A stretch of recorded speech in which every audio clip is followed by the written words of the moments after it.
আগের ক্লাসে আমরা মৃত্তিকা গঠনের নিয়ন্ত্রক বা সয়েল ফর্মিং ফ্যাক্টরস এর আলোচনা করেছিলাম। বলেছিলাম দুটি হয়, অ্যাক্টিভ আর প্যাসিভ। অ্যাক্টিভ বা সক্রিয় মৃত্তিকা গঠনের নিয়ন্ত্রক বা উপাদান, আর প্যাসিভ বা নিষ্ক্রিয় মৃত্তিকা গঠনের নিয়ন্ত্রক বা উপাদান। এই সক্রিয় নিয়ন্ত্রকগুলো কিন্তু দুটো হয়, একটা আবহাওয়া ক্লাইমেট আর দ্বিতীয় হচ্ছে জীবজগৎ বা জীবকুল অর্গানিজমস। এই দুটো বেশি প্রভাবিত করে মৃত্তিকার বৈশিষ্ট্যগুলোকে বা মৃত্তিকা গঠন প্রক্রিয়াগুলোকে। তাই জন্য এগুলোকে সক্রিয় গঠন এর নিয়ন্ত্রক বলা হয়। এবার এক এক করে এই দুটো আজকে আলোচনা করব। প্রথম যেটা আবহাওয়া আমরা বলছি সক্রিয় নিয়ন্ত্রক, সেখানে সব থেকে মূল হচ্ছে প্রেসিপিটেশন বা বৃষ্টিপাত। এই বৃষ্টিপাতে জলের কিন্তু খুব বেশি ভূমিকা আছে, কেন কি এটাই কিন্তু ভূপৃষ্ঠের উপরের যে মৃত্তিকা আছে বা যে অংশটা আছে সেখান থেকে নিচে যে জনকশিলা অবধি কিন্তু বিভিন্ন খনিজ দ্রব্যকে স্থানান্তরিত করছে, মিশ্রণ করছে, আর মৃত্তিকার পরিলেখটা বা মৃত্তিকাকে কিন্তু গঠনটা ত্বরান্বিত করছে। তাই এই জলটা কিন্তু খুব গুরুত্বপূর্ণ, যেটা বৃষ্টিপাতের মাধ্যমে পাওয়া যাচ্ছে।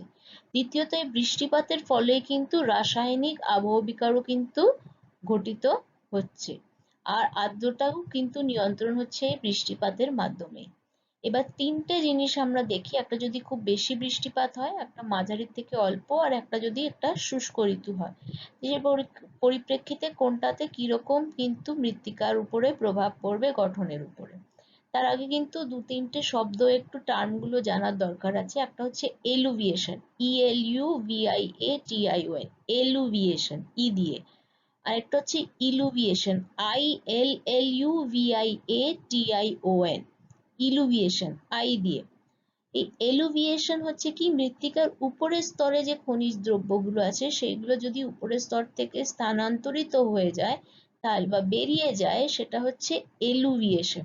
আর যখন নিচের স্তরগুলোতে ওটা গিয়ে সঞ্চিত হয়ে যাচ্ছে তখন ওটা হচ্ছে ইলুভিয়েশন, আই দিয়ে ইলুভিয়েশন। মনে রাখার একটা সরল উপায়ে যেটা বলছি, এলুভিয়েশন ই দিয়ে শুরু, এক্সিটটাও ই দিয়ে, তো বেরিয়ে যাচ্ছে তো উপরটা ই এলুভিয়েশন, আর দ্বিতীয় স্তরে ঢুকে সঞ্চিত হচ্ছে ইন হচ্ছে আই, তো ইন আই ইলুভিয়েশন। মনে রাখার জাস্ট সহজ পদ্ধতি, আর কিছু নয়। আর তৃতীয় প্রক্রিয়া হচ্ছে ধৌত প্রক্রিয়াকরণ বা লিচিং। এটা পুরো মৃত্তিকার পরিলেখ থেকে কিন্তু খনিজগুলো পুরোটাই স্থানান্তরিত হয়ে যাচ্ছে, নিচের স্তরে গিয়ে আর সঞ্চয়টা হচ্ছে না। এই তিনটে প্রক্রিয়াগুলো মৃত্তিকা গঠনের ক্ষেত্রে খুব কার্যকরী হয়। এইখানে যদি খুব বেশি বৃষ্টিপাত হয় তাহলে কিন্তু বা এলুভিয়েশন হবে, তার মানে কি হবে, যত উপরের স্তরে খনিজ আর কাদা দ্রব্যগুলো আছে, কণাগুলো আছে, সেগুলো আগে ভেঙে গিয়ে খণ্ড বিচ্ছুন্ন হয়ে দ্রবীভূত হয়ে যাবে জলের সাথে, আর উপরের স্তর থেকে কিন্তু বেরিয়ে যাবে বা এলুভিয়েশন হয়ে যাবে। সেটা দ্বিতীয় স্তরে গিয়ে সঞ্চয় হতে পারে, আর যদি খুব বেশি বৃষ্টিপাত হয় তাহলে পুরো পরিলেখ থেকে স্থানান্তরিত হয়ে লিচিং বা ধৌত প্রক্রিয়াকরণ হয়ে পুরো বেরিয়েই যেতে পারে। দুটোই ক্ষেত্রে কিন্তু উপরের স্তর থেকে যেহেতু খনিজগুলো সব বেরিয়ে গেছে, তাই জন্য কিন্তু মৃত্তিকাটা খুব স্থূল গঠন উপরে কিন্তু পরিলক্ষিত হবে। আবার যদি মাঝারি থেকে অল্প বৃষ্টিপাত থাকে তাহলেও কিন্তু শিলাস্তরগুলো খণ্ড হচ্ছে, আবহবিকারগ্রস্ত হচ্ছে, আর স্থূল গঠনের দিকেই কিন্তু যাচ্ছে। কেন কি অত বেশি কিন্তু জল নেই যে উপরের যে খনিজগুলো আছে সেগুলো খুব বেশি চূর্ণ বিচূর্ণ হবে বা সেটা জলের সাথে দ্রবীভূত হবে, এত জলও নেই। আর তাই জন্য জলটা এতও নেই যে নিচের দিকে স্থানান্তরিত হবে।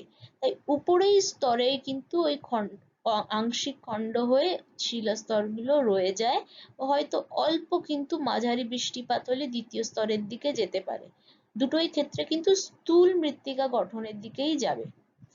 কিন্তু যদি তাপমাত্রার বৃষ্টিপাতের কিন্তু তারতম্য থাকে, একটা শুষ্ক ঋতু থাকে, তাহলে কিন্তু কি হচ্ছে, উপরের পৃষ্ঠ থেকে তাপমাত্রা বেশি বলে জলটা কি হচ্ছে, বাষ্পীভবনটা বেশি হচ্ছে।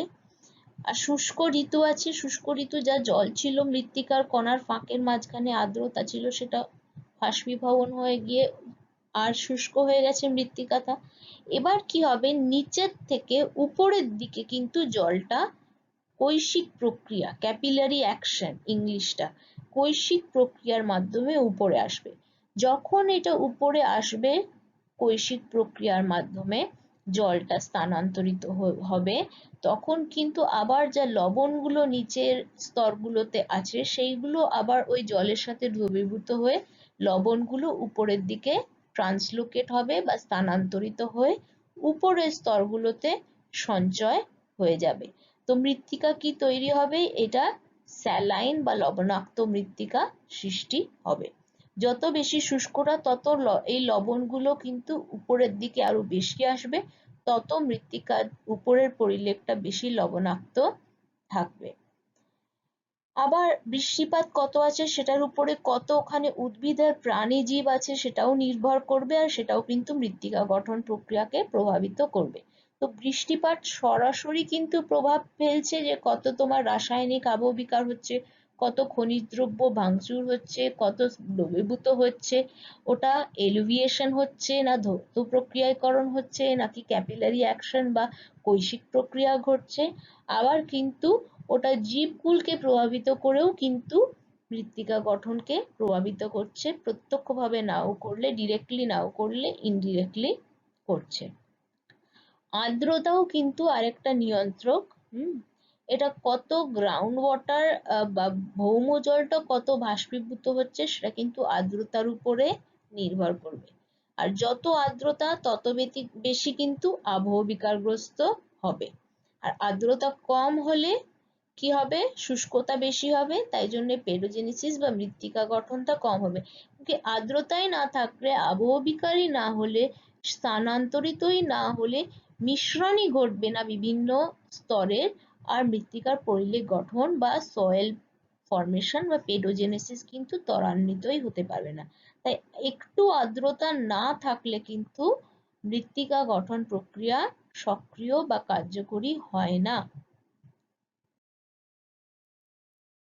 আরেকটা নিয়ন্ত্রক হচ্ছে আবহাওয়ার তাপমাত্রা। তাপমাত্রা যদি খুব বেশি হয়, যেরকম কি হবে, তাহলে ওই শুষ্ক ঋতুটা হবে, বাষ্পীভবন হয়ে গিয়ে কি হবে, ওই কৈশিক প্রক্রিয়ার জন্য লবণগুলো দ্রবীভূত হয়ে ওই জলের সাথে উপরের দিকে স্থানান্তরিত হয়ে যাবে। দ্বিতীয়ত তোমার হিউমাসের কিন্তু সঞ্চয়ও খুব কম হবে। কেন সঞ্চয় কম হবে, কেন কি তাপমাত্রা যদি বেশি হয়, তারপরে আর তার সাথে যদি ভাবো আর্দ্রতাও বেশি হয়, তাহলে কি হবে, ঘন উদ্ভিদ জগৎ থাকছে, তার সাথে কিন্তু অণুজীবের কিন্তু প্রক্রিয়াগুলো খুবই বেশি তীব্র হারে হয়। তো পচন প্রক্রিয়াও তীব্র হারে হবে, কেন কি অণুজীব খুব বেশি সক্রিয়, তাপমাত্রা বেশি বলে। তাই জন্য অণুজীব এত সক্রিয় যে তোমার পচন প্রক্রিয়া হওয়ার এত তাড়াতাড়ি হচ্ছে যে আর হিউমাসটা কিন্তু সঞ্চয় বা অর্গানিক ম্যাটার, জৈব পদার্থ সঞ্চয় হচ্ছে না, ওটা পুরো কিন্তু খনিজ স্তরে গিয়ে একদমই পচন হয়ে যাচ্ছে। হিউমাসের সৃষ্টিরও পরের পর্যায়ে, ওটার সঞ্চয় হতে পারছে না। কিন্তু তাপমাত্রা যদি খুব নিম্ন থাকে তাহলে কিন্তু পচন প্রক্রিয়ার হারটা একটু কম থাকবে, তাহলে কিন্তু অর্গানিক ম্যাটার বা জৈব পদার্থ সঞ্চয় হবে। তার মানে তাপমাত্রা কিন্তু কি প্রভাবিত করছে, পচন প্রক্রিয়ার হারটাকে নিয়ন্ত্রণ করছে। খুব বেশি হলে পচন প্রক্রিয়া খুব তীব্র, তাই আর সঞ্চয় হবে না। যদি কিন্তু অল্প তাপমাত্রা হয় তাহলে কিন্তু হিউমাসের সঞ্চয় হবে। কিন্তু আবার খুব নিম্ন তাপমাত্রা হয়ে গেলে, যেরকম আর্টিকে হয়, তাহলেও কিন্তু পচন প্রক্রিয়া অত কিন্তু ভালোভাবে ত্বরান্বিত হলেও হিউমাসের সঞ্চয়টা কিন্তু একটু ব্যাহত হবে, কেন কি তাপমাত্রা কম। কিন্তু ক্রান্তীয় অঞ্চলে এই জন্য দেখা গেছে যে আবহবিকারকেও কিন্তু তাপমাত্রা প্রভাবিত করছে। তো ক্রান্তীয় অঞ্চলে কি হচ্ছে, তোমার আবহবিকারটা কিন্তু নাতিশীতোষ্ণ অঞ্চলে 3 গুণ, আর মেরু অঞ্চলে, সুমেরু অঞ্চলে 9 গুণ বেশি। তার মানে কেন এটা হচ্ছে, কেন কি তোমার রাসায়নিক আর জৈবিক প্রক্রিয়াগুলো কিন্তু তাপমাত্রার উপরে নির্ভর করছে। 10 ডিগ্রি তাপমাত্রা বাড়লে কিন্তু তোমার জৈব রাসায়নিক প্রক্রিয়াগুলো 2 গুণ বেড়ে যায়। তাই যত তোমার আমরা উষ্ণ জলবায়ুতে যাচ্ছি, আমার রাসায়নিক আর ভৌত প্রক্রিয়াগুলোও কিন্তু আরো তীব্র হারে, শুধু পচন প্রক্রিয়া না, আরো কিন্তু যে রাসায়নিক প্রক্রিয়াগুলো হচ্ছে আর আরো তীব্র হারে ঘটছে, আবহবিকারও আরো তীব্র হারে হচ্ছে। তাই জন্য কিন্তু তাপমাত্রা একদিকে পচন প্রক্রিয়া নিয়ন্ত্রণ করছে, একদিকে রাসায়নিক প্রক্রিয়া আর আবহবিকারকেও নিয়ন্ত্রণ করছে। তো মৃত্তিকা গঠনের জন্য কিন্তু খুব বেশি তাপমাত্রা খুব ভালো পরিলেখ গঠনের জন্য কিন্তু উন্নতম নয়। মাঝারি থেকে একটু অল্প তাপমাত্রা যদি থাকে, যেটা নাতিশীতোষ্ণ অঞ্চলে থাকে, সেখানে মৃত্তিকার পরিলেখ বেশি ভালো গঠন হয়। কেন কি, অর্গানিক ম্যাটারেরও সঞ্চয়টা সম্ভব হয়, জৈব পদার্থ, আর তোমার রাসায়নিক আবহবিকার আর বিভিন্ন প্রক্রিয়াগুলো কিন্তু ঠিক পরিমাপে বা হারে ত্বরান্বিত হয়। কিন্তু বাস্তবে মৃত্তিকা গঠনে শুধু তাপমাত্রা বা শুধু আর্দ্রতা বা ময়েশ্চার বা প্রেসিপিটেশন নয়, দুটোর কিন্তু সম্পর্কটা বেশি গুরুত্বপূর্ণ। তাই যদি উষ্ণ আর আর্দ্র থাকে, তাহলে কি হবে, আর্দ্রতা খুব বেশি থাকলে ধৌত প্রক্রিয়াকরণ হয়ে যাবে, আর উষ্ণতা খুব বেশি থাকলে কি বললাম, পচন প্রক্রিয়া খুব বেশি হলে হিউমাসের সঞ্চয় হলো না। আবার কিন্তু যদি খুব উষ্ণ খুব শুষ্ক থাকে, তাহলে কি হবে, বাষ্পীভবন বেশি হবে, লবণগুলো দ্রবীভূত হয়ে উপরের দিকে চলে যাবে, মৃত্তিকাগুলো কিন্তু আর কিন্তু কি হবে, উর্বর থাকবে না। কৈশিক প্রক্রিয়া উপরে চলে এসছে লবণগুলো, আর উপরের স্তরে সঞ্চয় হয়ে গেছে। তাহলে হিউমাসটাও, আর আর্দ্রতা নেই তো বলে হিউমাসটাও সঞ্চয় হবে না, কেন কি অত উদ্ভিদ আর প্রাণীকুলই নেই যে তোমার পচন প্রক্রিয়া সক্রিয় হবে কার উপরে। তাই জন্য আদর্শ মৃত্তিকাগুলো কোথায় দেখা যায়, নাতিশীতোষ্ণ একটু শীতল ঋতুতে, যেখানে একটু আর্দ্রতা আছে, যেখানে এইটুকুনি আর্দ্রতা আছে যে এলুভিয়েশনও হবে, ইলুভিয়েশনও হবে, আর বাষ্পীভবনটা অত তীব্রভাবে হবে না, কেন কি তোমার আর্দ্রতা সাথে কিন্তু উষ্ণতা অত বেশি নেই, আর পচন প্রক্রিয়ার হারটাও কিন্তু মোটামুটি থাকবে, যাতে হিউমাসের সঞ্চয় হতে পারে। তো মৃত্তিকার পরিলেখ কিন্তু সব থেকে ভালো এরকম আবহাওয়াতে হবে। তাই আলাদা আলাদা আবহাওয়াতে, জলবায়ুতে কিন্তু আলাদা ধরনের মৃত্তিকা গঠন হচ্ছে। বায়ু কিন্তু আবহবিকারকে নিয়ন্ত্রণ করে কিন্তু মৃত্তিকা গঠনকে প্রভাবিত করে, এটাও কিন্তু মাথায় রাখবে। আরেকটা সক্রিয় নিয়ন্ত্রক হচ্ছে জীবকুল বা অর্গানিজমস। এবার অর্গানিজমস বা জীবকুল আছে বলে এটা ভাববে না যে ওদের শুধু কিন্তু জৈবিক প্রক্রিয়াতে অংশগ্রহণ বা ভূমিকা আছে, ওরা কিন্তু ভৌত রাসায়নিক প্রক্রিয়াগুলোকেও কিন্তু প্রভাবিত করছে, আর তার ফলে কিন্তু মৃত্তিকার পরিলেখগুলোর আর হরাইজনগুলোর বৈশিষ্ট্য কিন্তু ওদের উপর নির্ভরশীল। ভৌত, রাসায়নিক, জৈবিক 3 ধরনেরই।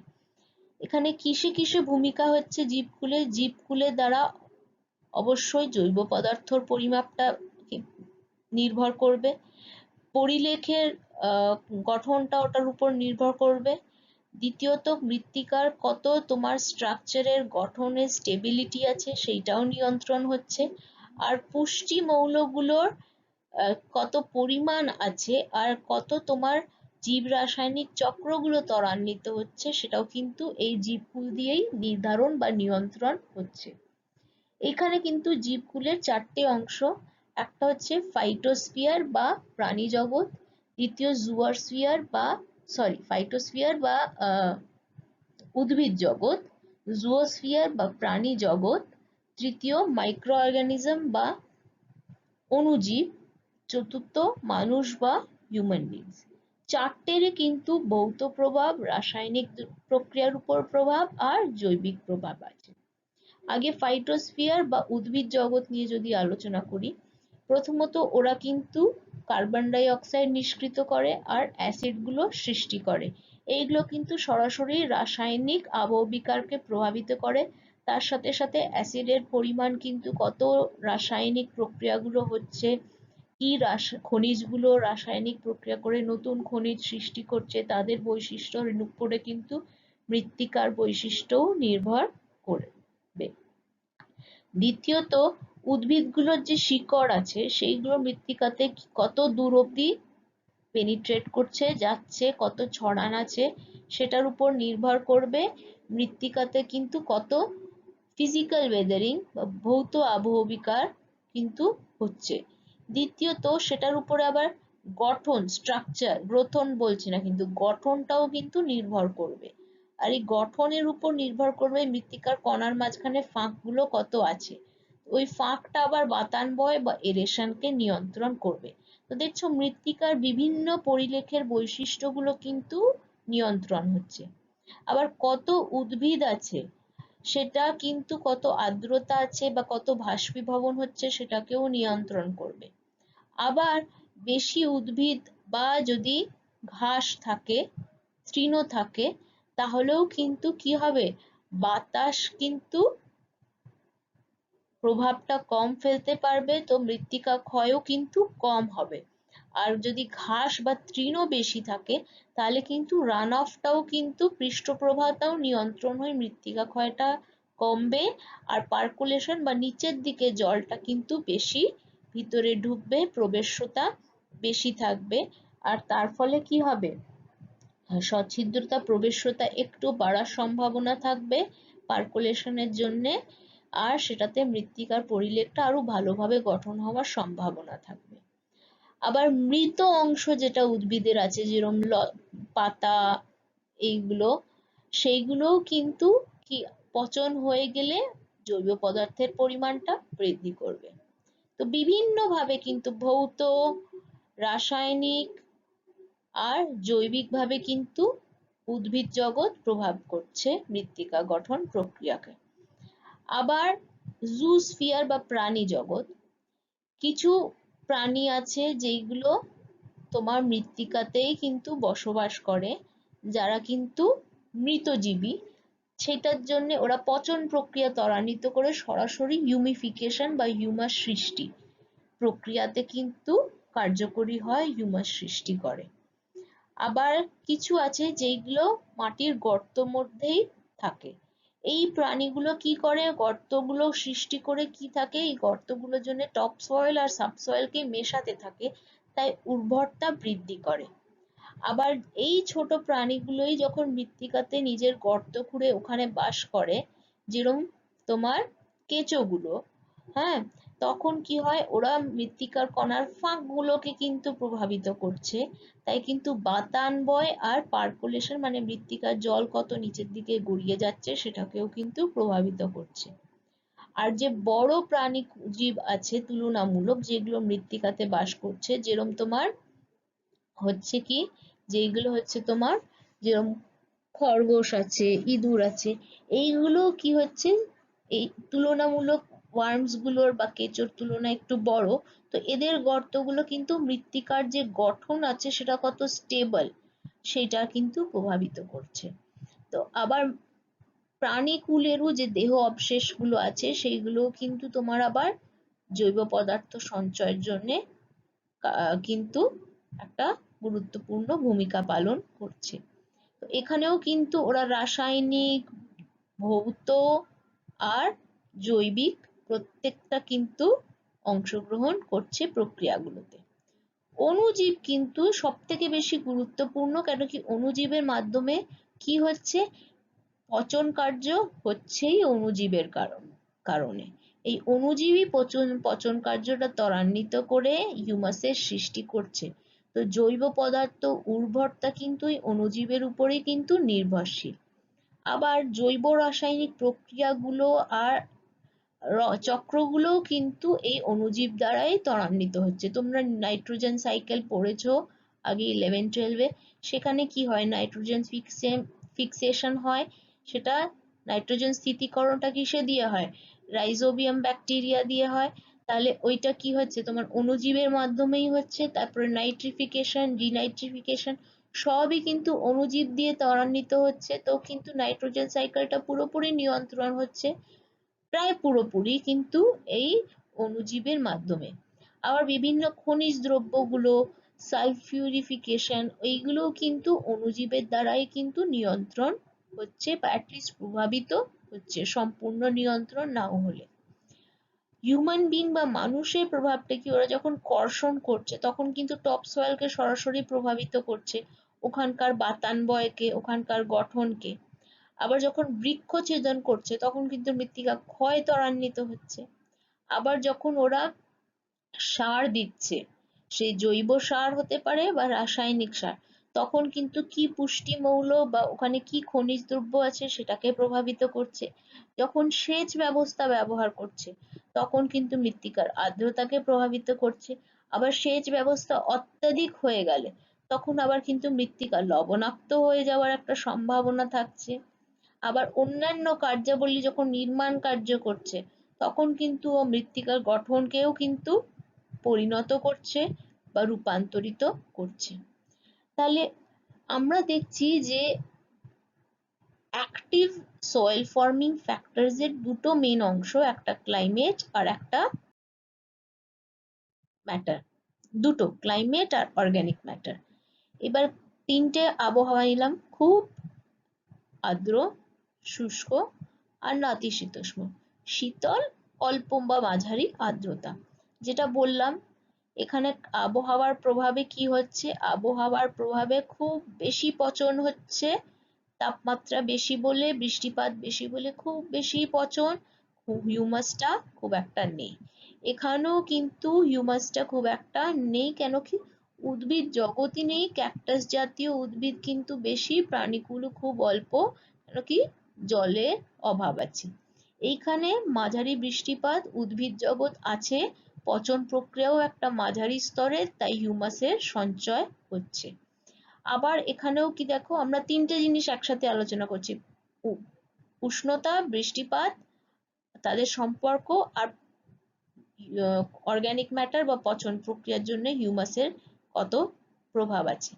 খুব আর্দ্র, তাই জন্য কি হচ্ছে, যত দ্রবীভূত খনিজ আছে দ্রবীভূত হয়ে এলুভিয়েশন হয়ে যাচ্ছে। ইলুভিয়েশন নয়, অনেক কিছু কিছু যেগুলো বেশি দ্রবীভূত নয়, ইলুভিয়েশন হয়ে দ্বিতীয় স্তরে সঞ্চয় হয়ে যাচ্ছে, আর বাকিগুলো একদম ধৌত প্রক্রিয়াকরণ হয়ে লিচিং হয়ে বেরিয়ে যাচ্ছে।